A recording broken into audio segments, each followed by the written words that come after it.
She was mocked at her own wedding, until a stranger stood up and spoke the truth. You know how some moments split your life into before and after? Marcus Thompson never imagined his daughter's wedding would be one of those moments. But standing in that decorated reception hall, watching his baby girl's face crumble as her own mother-in-law stood up with a microphone in hand, he realized some truths don't stay buried forever. They wait, they grow, and when they finally surface, they don't just change one person's life. They shatter everything you thought you knew. Before we dive into this story, I want to know where you're watching from. Drop your city or state in the comments below. And if you're here for real stories about real families navigating impossible situations, hit that like button, share this with someone who needs to hear it, and subscribe because trust me, you don't want to miss what happens next. Marcus had spent 53 years building what he called a good life. A brick house in a quiet Atlanta suburb where the lawns were always cut and the neighbors waved from their driveways every Saturday morning. He'd worked 30 years at the same accounting firm, climbing from junior associate to partner, always home by 6:30 for dinner, always present at his kids' basketball games and dance recitals. Always the steady one, always the rock. His wife, Diane, taught 4th grade at the elementary school 3 blocks away. Their son, Julian, was finishing medical school in North Carolina. And their daughter, Simone, beautiful, brilliant Simone with her mother's smile and her father's quiet determination, had just graduated from Spelman and was marrying a good man. Or so everyone thought. The wedding was supposed to be perfect. Simone had planned every detail for 18 months. Cream-colored roses everywhere, a string quartet during the ceremony, a reception hall with floor-to-ceiling windows overlooking Stone Mountain, 200 guests, a 5-tier cake, the kind of wedding that made people post pictures on Instagram with captions about Black excellence and generational wealth. But perfection, Marcus was learning, was just another word for denial. He should have noticed the signs earlier. The way Simone's voice got quiet whenever she talked about her fiancé's family. The way she flinched when Marcus asked if she was happy. The way she started calling him late at night, just to talk about nothing like she used to do when she was 7 years old and afraid of thunderstorms. But Marcus had been trained his whole life not to pry, not to ask the hard questions, not to dig beneath the surface of things that looked fine from the outside. His own father had taught him that. Keep your head down. Work hard. Don't make waves. Smile, and the world smiles back. So he smiled through the rehearsal dinner when Simone's future mother-in-law, Patricia, made comments about how Simone needed to lose 10 pounds before the wedding. He smiled when Patricia criticized the venue, the flowers, even the font on the invitations. He smiled when he caught Simone crying in the parking lot afterward, and she told him it was just wedding stress, and he wanted so badly to believe her that he did. The ceremony itself went off without a hitch. Simone looked like an angel walking down that aisle, her natural hair styled in an elegant updo crown with tiny white flowers, her dress fitting her like it was painted on.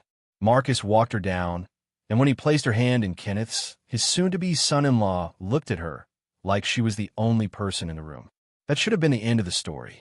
Father gives away daughter. Everyone cries happy tears.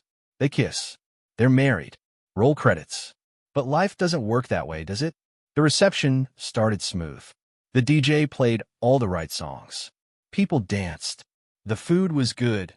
Marcus remembered thinking that the jerk chicken was especially well seasoned. He was sitting at the head table between Diane and his mother, eating his second plate when Patricia stood up. At first, he didn't think much of it. Mothers of the groom typically gave toasts. That was normal. But then he saw Simone's face go pale, and he knew. Somehow, he knew this was going to be bad. Patricia tapped her champagne glass with a butter knife until the room went quiet. She was wearing a white dress, which was its own statement at someone else's wedding, and her smile was the kind that didn't reach her eyes. She'd had 3 glasses of wine already. Marcus had counted.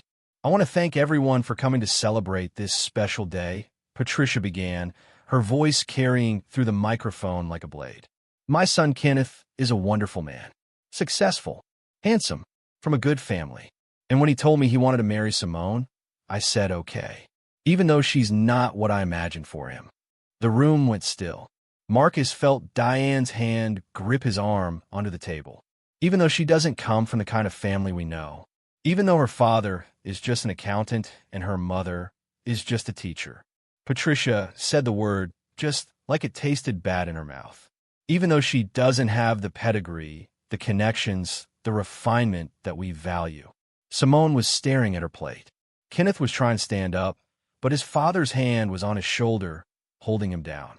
And Marcus felt something inside him start to crack, like ice breaking under pressure. But Kenneth loves her, Patricia continued, her voice dripping with condescension. So I said, fine, we'll make it work.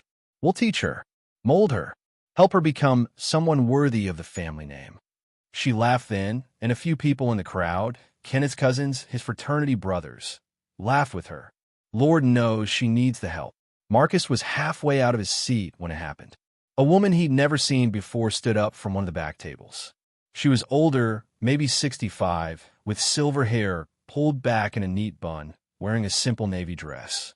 She didn't have a microphone, but her voice carried anyway. Sit down, Patricia. The room went from awkward silence to shocked silence. Patricia blinked, clearly not used to being interrupted. Excuse me? Do I know you? You did, the woman said, walking toward the front of the room with the kind of confidence that made people step aside. 40 years ago, before you married David, before you became Patricia Hamilton Price with the big house in Buckhead and the country club membership, back when you were Patty McKenzie from Vine City, daughter of a janitor and a grocery store clerk, who got pregnant at 17 and gave her baby up for adoption because you didn't want to ruin your chances of marrying up. The room exploded. People gasped. Patricia's face went from smug to sheet white in seconds. Kenneth stood up so fast his chair fell over. And Marcus just stood there, trying to process what he was hearing, watching his daughter's face transform from humiliation to something else. Something like relief. You don't know what you're talking about, Patricia hissed, but her voice shook. I'm your sister, Patricia, Sandra McKenzie, and I know exactly what I'm talking about because Mama told me everything before she passed last year. Told me how you changed your name, lied about your background, cut off the entire family because we weren't good enough for your new life. Sandra looked around the room, making eye contact with people. You want to talk about pedigree? About refinement? About being worthy? This young woman you're trying to tear down is 10 times the person you pretend to be. She's real. She's honest. She didn't build her life on lies. Patricia was shaking now. David, her husband, was trying to pull her back to her seat, but she jerked away from him. Get out. Get out of here right now. I will, Sandra said calmly. I just want to make sure everyone here knew the truth about who you really are before you destroyed this beautiful girl's special day with your poison. She turned to Simone then, and her expression softened. Baby, I don't know you, but I've been watching you all evening, and I can see the light in you. Don't let bitter people dim it. You hear me? Simone nodded, tears streaming down her face. But she was smiling. Sandra walked out of the reception hall like she'd come in, quiet, dignified, unhurried. And in her wake, she left chaos. People were on their phones immediately, probably looking up the McKenzie family, trying to verify the story. Patricia's friends were whispering frantically to each other. Kenneth was arguing with his mother in hushed, angry tones. And Marcus was still standing there, watching it all unfold, feeling like he'd just witnessed something that couldn't be taken back. But here's the thing nobody tells you about truth. It doesn't just expose the liar. It forces everyone in the room to look at their own reflection too. And as Marcus stood there, watching his daughter wipe her eyes and straighten her shoulders, he realized he'd been lying too. Not to other people, to himself. The reception eventually continued. The DJ started playing music again, probably just to fill the uncomfortable silence. Some people left early, claiming they had to get home to the babysitter or had an early flight in the morning. But most stayed, partly out of loyalty to Simone, partly because they wanted to see what happened next. Kenneth and Simone disappeared into one of the side rooms for 30 minutes. When they came back, Kenneth went straight to the microphone. I want to apologize, he said, his voice thick with emotion, for my mother's behavior, for not stopping her sooner, for every time I should have defended Simone and didn't. He looked at his bride, and even from across the room, Marcus could see the sincerity in his eyes. Simone, you're more than worthy. You always have been. And if my family can't see that, that's their loss, not yours." People clapped. Some cried. Patricia and David left without saying goodbye, and the party shifted into something different. Looser, more honest.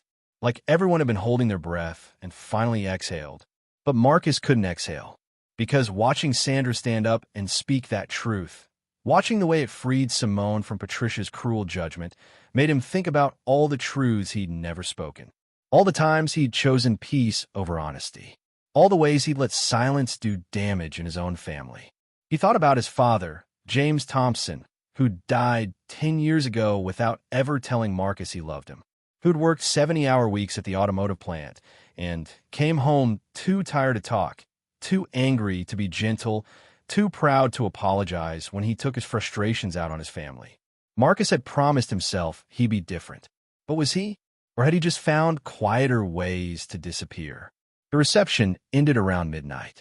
Marcus and Diane helped Simone gather her gifts and pack them into Kenneth's car. Simone hugged her father so tight he could barely breathe. "Thank you for being here, Daddy," she whispered. "For always being here." And Marcus wanted to say something profound, something that would let her know he saw her, really saw her. But the words got stuck in his throat the way they always did, and all he could manage was, "I love you, baby girl." It wasn't enough. He knew it wasn't enough, but it was all he had. Marcus and Diane drove home in silence, the kind of silence that felt like a living thing taking up space in the car between them. When they pulled into their driveway, Diane turned to him and said, "You okay?" And Marcus wanted to say yes, wanted to keep up the appearance that everything was fine, that they'd survived the drama at the wedding and could now return to normal life. But something in him was breaking open, and for once in his life, he didn't have the strength to hold it together. "No," he said quietly. "I'm not okay." Diane looked at him, really looked at him, for the first time in what felt like years. "You want to talk about it?" Did he? Marcus didn't know. Talking meant opening doors he'd kept locked since childhood. Talking meant admitting that the life he'd built, the persona he'd crafted, the steady rock of the family identity he wore like armor, was just as much a performance as Patricia's fake pedigree.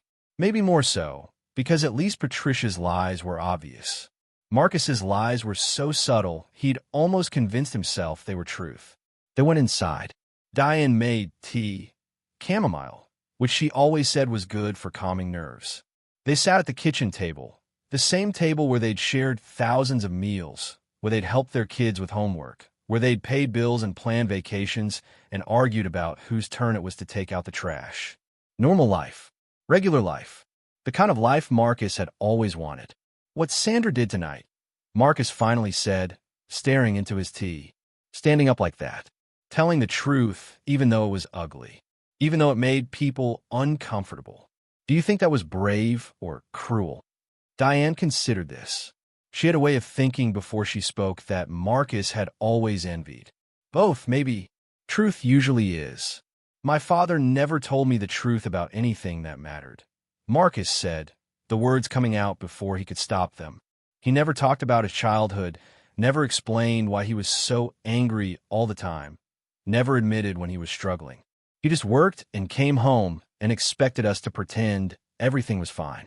"And you promised yourself you'd be different," Diane said softly. "Yeah, but was I?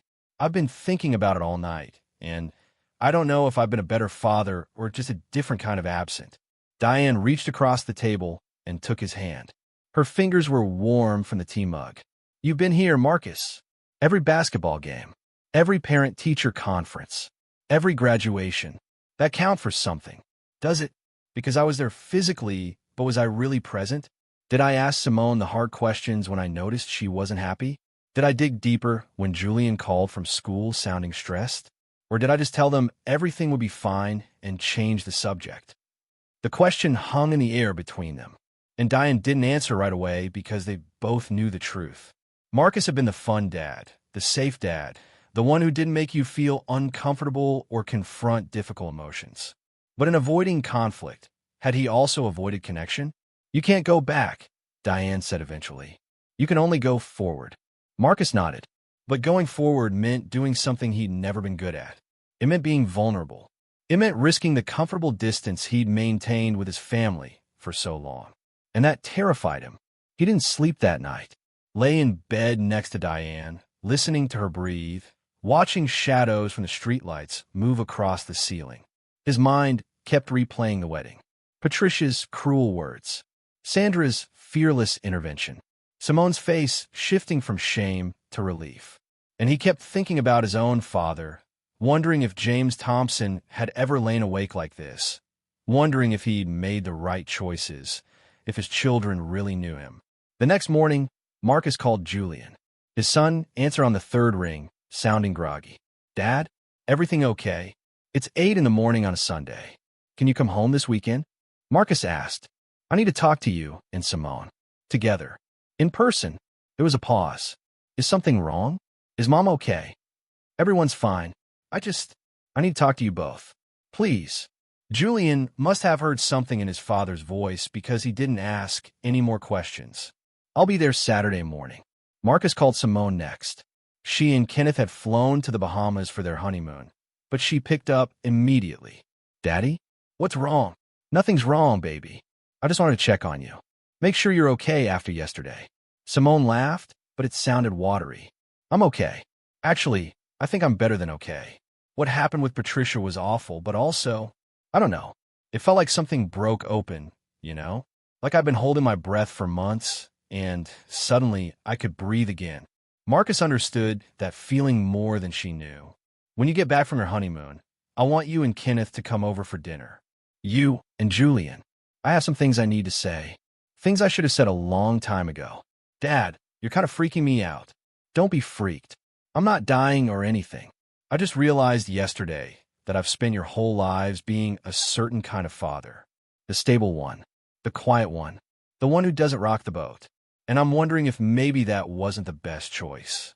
Simone was quiet for a moment. "You've been a great father, Daddy. You've always been there for us." "I've been there," Marcus agreed. "But have I been honest? Have I been real with you? Or have I just been playing a role I thought a father was supposed to play?" "I don't know how to answer that," Simone said softly. "That's okay. I don't know how to answer it either. But I want to figure it out. With you and Julian. As a family." They talked for a few more minutes about the honeymoon, about the wedding, about whether Patricia would ever apologize. They both agreed she probably wouldn't. When Marcus hung up, he felt lighter somehow. Like he'd taken the first step on a journey he didn't fully understand yet, but knew he needed to take. The week between the wedding and the family dinner felt eternal. Marcus went to work, sat in his office reviewing tax returns and quarterly reports, but his mind was somewhere else. He found himself thinking about his childhood in ways he'd avoided for decades. Growing up in a 3-bedroom house in southwest Atlanta with 4 siblings, sharing a bathroom, wearing hand-me-down clothes. His mother, Evelyn, working 2 jobs to keep food on the table while his father drank away his anger at the world. The nights Marcus had lain in bed listening to his parents fight, his father's voice loud and slurred, his mother's quiet and resigned. He'd promised himself he'd never become his father.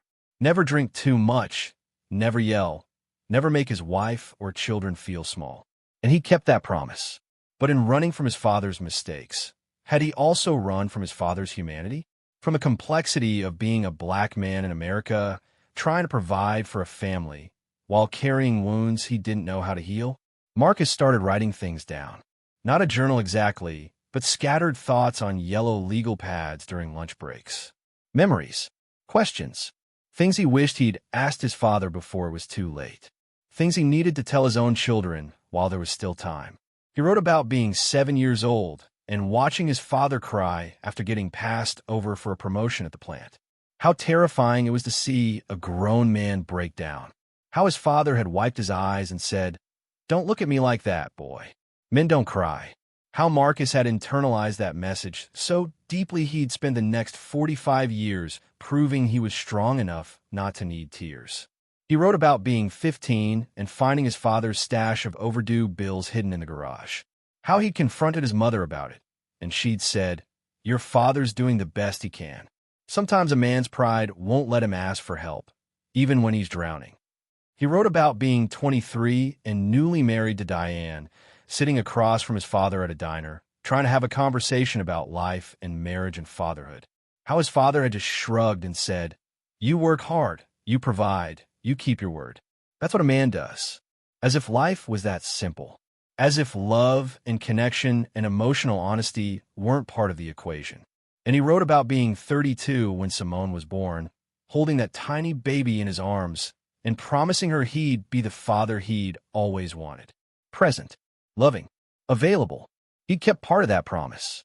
But he'd failed the part about being vulnerable, about showing her that it was okay to struggle, okay to not have all the answers, okay to be human. Saturday came faster than Marcus expected. Julian's car pulled up around 10 in the morning. Simone and Kenneth arrived 30 minutes later, still glowing from their honeymoon. Diane had made brunch, scrambled eggs, turkey bacon, fresh fruit, her famous sweet potato pancakes. The kitchen smelled like home. They ate and talked about normal things. Julian's residency applications. Kenneth's new project at the architecture firm. Simone's plans to start grad school in the spring. The kind of comfortable family conversation Marcus had always treasured. But underneath the normalcy, there was tension. Everyone knew something was coming. After brunch, they moved to the living room. Marcus sat in his usual armchair, the one he'd occupied for 20 years, the one that had slowly formed to the shape of his body. Diane sat on the couch next to Simone. Julian and Kenneth took the love seat, and Marcus looked at his family, really looked at them, and felt his throat close up with emotion. I don't really know how to start this, he admitted. I've been practicing all week, but now that you're all here, I realize I've never actually done this before. Never just put myself out there without a script or a plan. You're making us nervous, Dad, Julian said with a small smile. Is this an intervention? Because I only drink on weekends. Marcus laughed despite himself. No, not an intervention. More like a confession, I guess. He took a breath and dove in. Told them about watching Sandra stand up at the wedding and speak her truth, even though it was messy and uncomfortable and shattered the polite facade everyone was maintaining. Told them how it made him realize he'd spent his whole life being safe, being the steady one, never rocking the boat because he was so afraid of becoming his father's kind of chaos that he'd created his own kind of dysfunction. I thought if I just stayed calm and didn't make waves and always kept it together, I'd be a good father, Marcus said, his voice cracking. But I'm realizing now that what I actually did was teach you both that feelings are something to hide. That vulnerability is weakness. That it's better to smile and pretend everything's fine than to be honest about what you're going through. Simone was crying. Julian was staring at his hands. And Marcus had to keep going because if he stopped now, he might never find the courage again. When you called me from college, Julian, stressed about grades and questioning whether med school was what you really wanted, I told you everything would work out. I gave you that speech about how Thompsons don't quit, how you just had to push through. But I never asked if you were happy. Never gave you permission to change direction if that's what you needed. Julian looked up then, eyes wet. I thought you'd be disappointed if I said I was struggling. And that's on me, Marcus said, because I made you feel like you always had to be strong. Like admitting you needed help was a failure. He turned to Simone. And you, baby girl, when you started dating Kenneth and things got serious, I could see you pulling away, could see the stress on your face. But I didn't push. Didn't ask the hard questions because I didn't want to interfere. I told myself I was being respectful of your independence. But really, I was just being a coward. Daddy, let me finish, Marcus said gently. What Patricia did at your wedding was cruel. But you know what was almost as bad? The fact that you felt like you had to endure her cruelty alone. The fact that you didn't think you could come to me and say, Dad, Kenneth's mother is treating me terribly, and I don't know what to do. Why didn't you think you could tell me that? Simone wiped her eyes. Because you always seemed like you had everything figured out. Like you never struggled with anything. And I didn't want to burden you with my problems.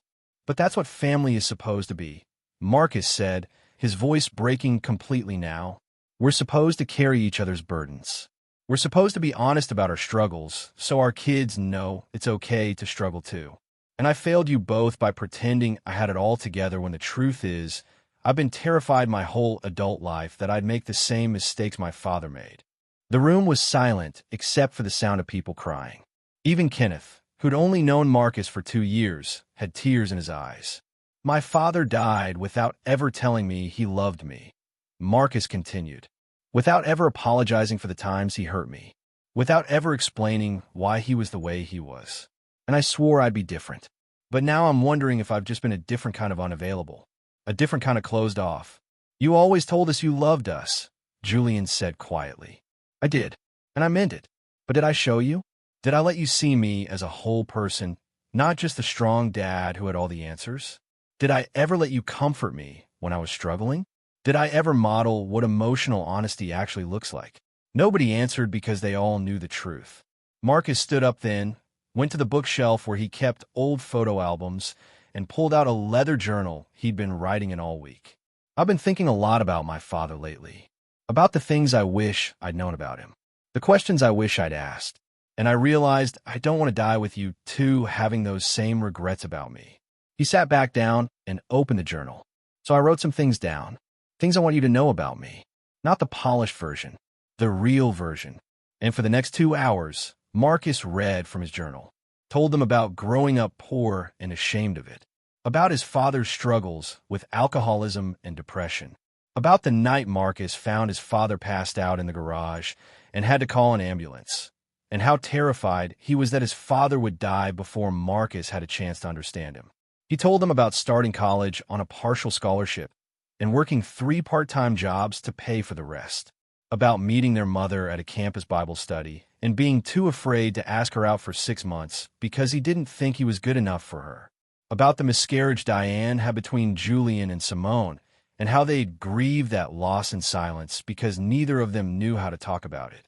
He told them about the times he'd failed at work, the promotions he didn't get, the clients who fired him, about the depression he'd fought in his 30s and never told anyone about because he thought admitting he was struggling meant he was weak, about seeing a therapist for 2 years and lying to Diane about where he was going every Tuesday afternoon. Why didn't you tell us any of this? Simone asked.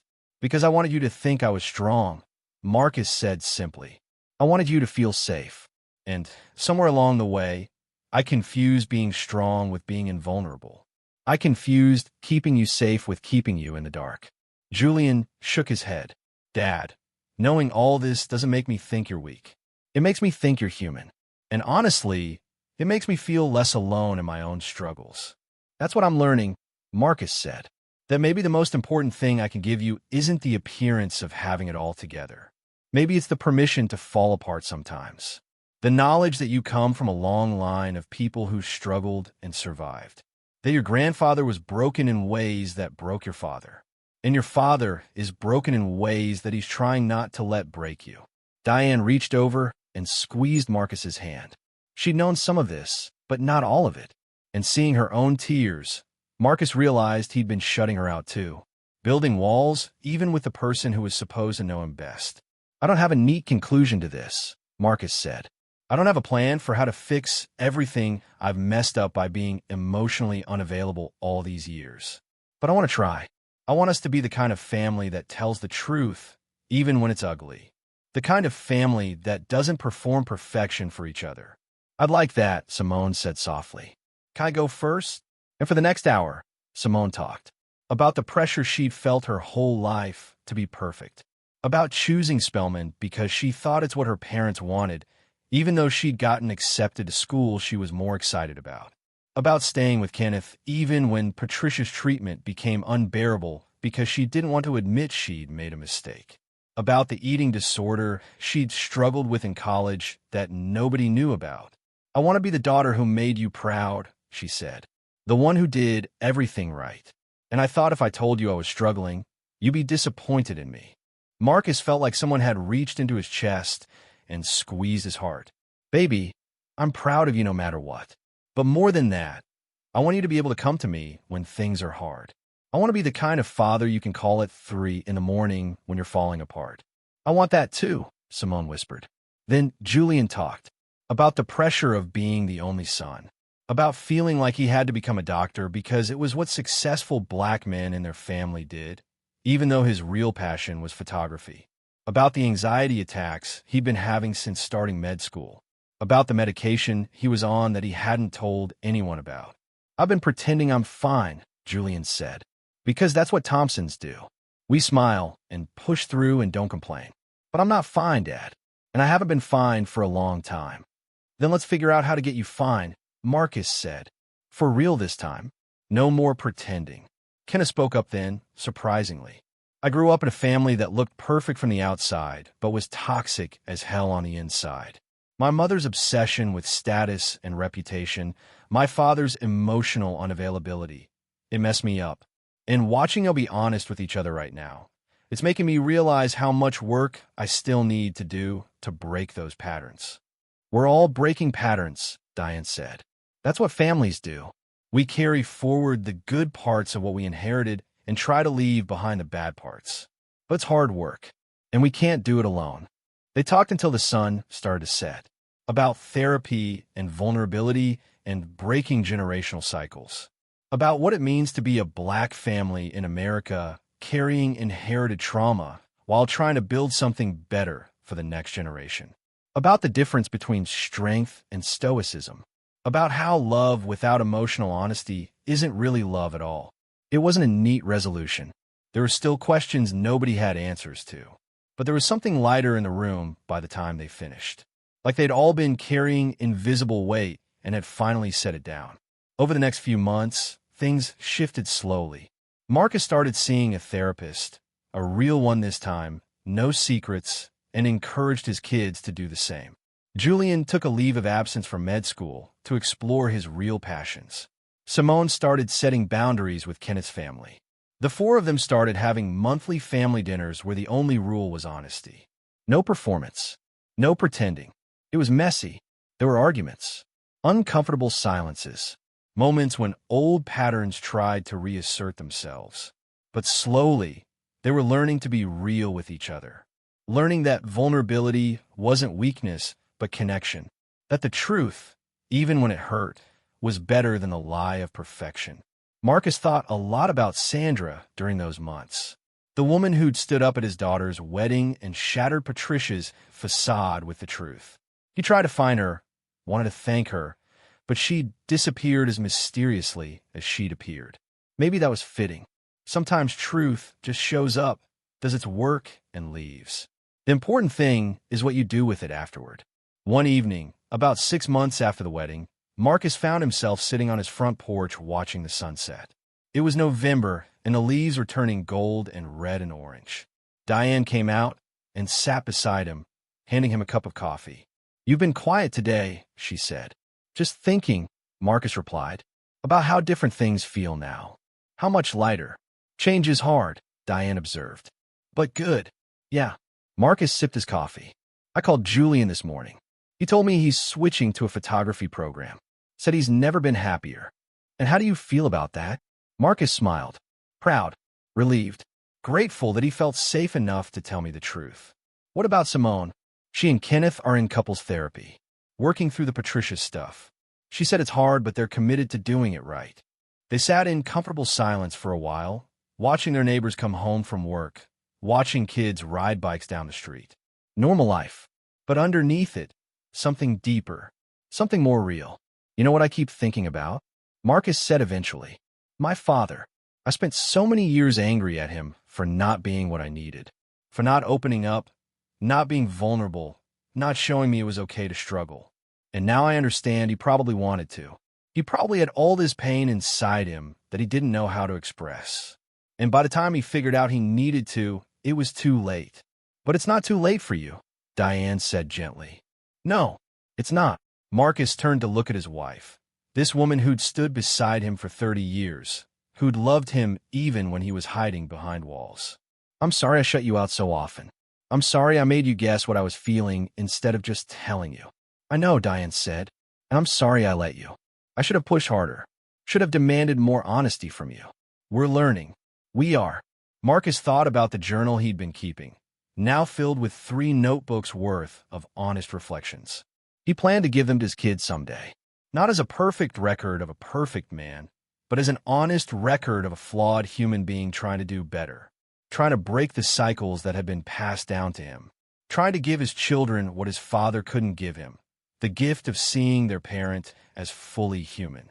The night of Simone's wedding, watching that stranger stand up and speak an uncomfortable truth, Marcus's life had split into before and after. Before, he'd been going through the motions of being a good father. After, he was learning to be a real one. It wasn't easy. There were days when he wanted to retreat back into the safe distance of emotional unavailability. Days when being vulnerable felt like standing naked in front of a crowd. But then he'd remember Patricia's face when her carefully constructed facade crumbled. He'd remember Simone's tears of relief when someone finally said what needed to be said. He'd remember his father's funeral, standing at the casket thinking about all the conversations they'd never had. And he'd push through the discomfort, because the truth was uncomfortable. Growth was uncomfortable. But comfortable lies had stolen too many years from too many generations. Marcus was determined that pattern ended with him. As darkness fell and streetlights flickered on across the neighborhood, Marcus noticed something on the porch railing. A single orange leaf, probably blown there by the evening breeze. He picked it up, studied the intricate veins, the way the edges were just starting to curl. "You know what this reminds me of?" he said to Diane. "Change. How something can be beautiful even as it's dying. How letting go is sometimes the only way to make room for new growth." Diane smiled. "When did you become a philosopher?" "When I finally stopped running from the hard questions." They went inside together, leaving the leaf on the railing. Marcus glanced back at it one more time before closing the door. Tomorrow it might be gone, blown away by wind or rain. But tonight, in the fading light, it was perfect exactly as it was. Imperfect, transitional, real, just like the life Marcus was learning to live, just like the father he was learning to be, just like the family they were learning to become. Not perfect, but honest, not polished, but present, not hiding behind facades, but standing in the uncomfortable light of truth. And maybe that was the real lesson Sandra had taught them that day at the wedding. That truth might make people uncomfortable. It might shatter the pretty picture everyone's been pretending to live inside. But on the other side of that discomfort is freedom. Connection. The kind of love that doesn't need performance because it's built on seeing and being seen for exactly who you are. Marcus thought about his father one last time that night as he got ready for bed. Thought about how James Thompson had probably carried his own pain, his own unspoken truths, his own desire to be real with his son, but didn't know how. And instead of anger, Marcus felt compassion. Because he understood now. He understood how easy it was to hide, how hard it was to be vulnerable, how the fear of being seen as weak could make you so strong that you became untouchable, even to the people you loved most. But he also understood something else, that the cycle didn't have to continue, that every generation had a choice, to pass down the silence or to break it, to hide or to be seen, to perform or to be present. Marcus chose presence. Marcus chose truth. And in that choice, he found something he'd been searching for his whole life without knowing it. He found himself. The leaf outside stayed on the railing until morning, when it finally blew away, joining thousands of other leaves scattered across autumn lawns. Nobody knew where it went. Nobody needed to know, because it had already done its job. Reminded someone that beauty wasn't about staying perfect forever. It was about being brave enough to change, brave enough to let go, brave enough to fall, knowing that spring would come again, and with it, another chance to grow.